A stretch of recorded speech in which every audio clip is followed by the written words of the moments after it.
political journalist Joe Phillips now, who also joins us from London. Joe, what do you make of his new cabinet? Early on, when the appointments were made, some were saying, oh, this looks like it's cooler heads are prevailing. These are going to be people who will serve as basically technocrats and try to fix things, get right to work. What do you think? I think we've gone beyond arranging the deck chairs on the Titanic, Michelle. We've hit the iceberg and now we're rearranging the deck chairs from underneath the Titanic. These are all people who are familiar faces. Most of them have been in cabinet or have been ministers at some stage or other during the last 12 years of the Conservative government. Now, it may well be that certainly Rishi Sunak is a lot more competent than Liz Truss. As Keir Starmer pointed out, the lettuce lasted longer than she did. But there's nothing new, there's nothing fresh-faced. I mean, people are coming back to jobs they had before, like Dominic Raab, who comes back as Justice Secretary and Deputy Prime Minister. Jeremy Hunt, only recently appointed as Chancellor by Liz Truss, stays in position, which is probably a good thing. I think, as you and Simon were just discussing, the reappointment of Suella Braverman to Home Secretary is an astonishing blunder so soon, because she resigned because she broke the ministerial code. Now, if he is turning a blind eye to that, isn't that what started the rot for Boris Johnson, turning a blind eye to people who break the rules?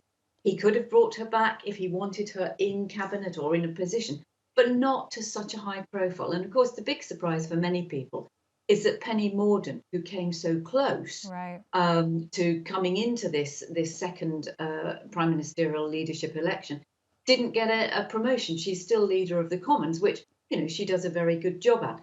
So I think Rishi Sunak has probably not done himself any favours. And what it comes down to, Michelle, is we are all talking about the Conservative Party, and as you rightly say, we ought to be talking, and Keir Starmer and Ed Davey and Ian Blackford and other leaders of other parties want to be talking about the UK. We're always talking about, can he unite the Brexiteers, the anti-Brexiteers, the right wing, the left wing? We are facing a monumental economic crisis in this country.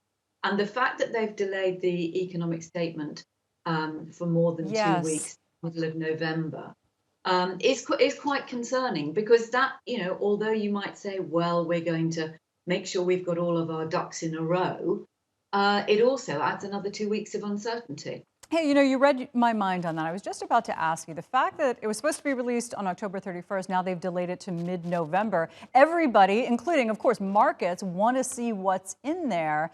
Now, his government said that they've delayed it so they could look under the hood and really do a great job with this. But is that true? I mean, why do you think that they've delayed this? I think because he's looking at what he can cut. I mean, he made it very clear in his first comments as Prime Minister at Downing Street and to his Conservative MPs on, was it only Monday?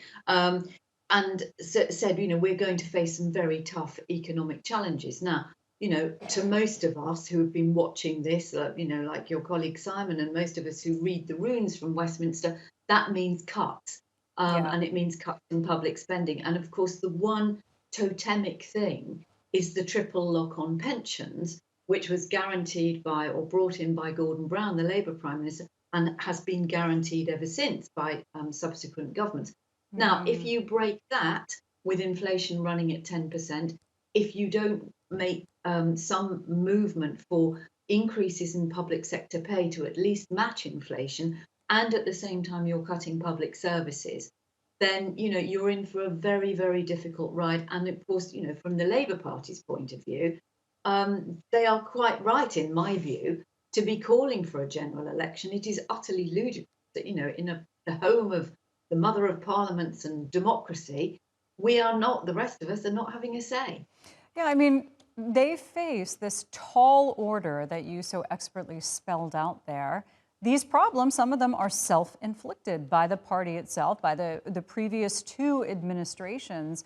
They have to be sweating, knowing that the pound is going to move based on what they put out in a couple of weeks. This is certainly not an enviable position to be in.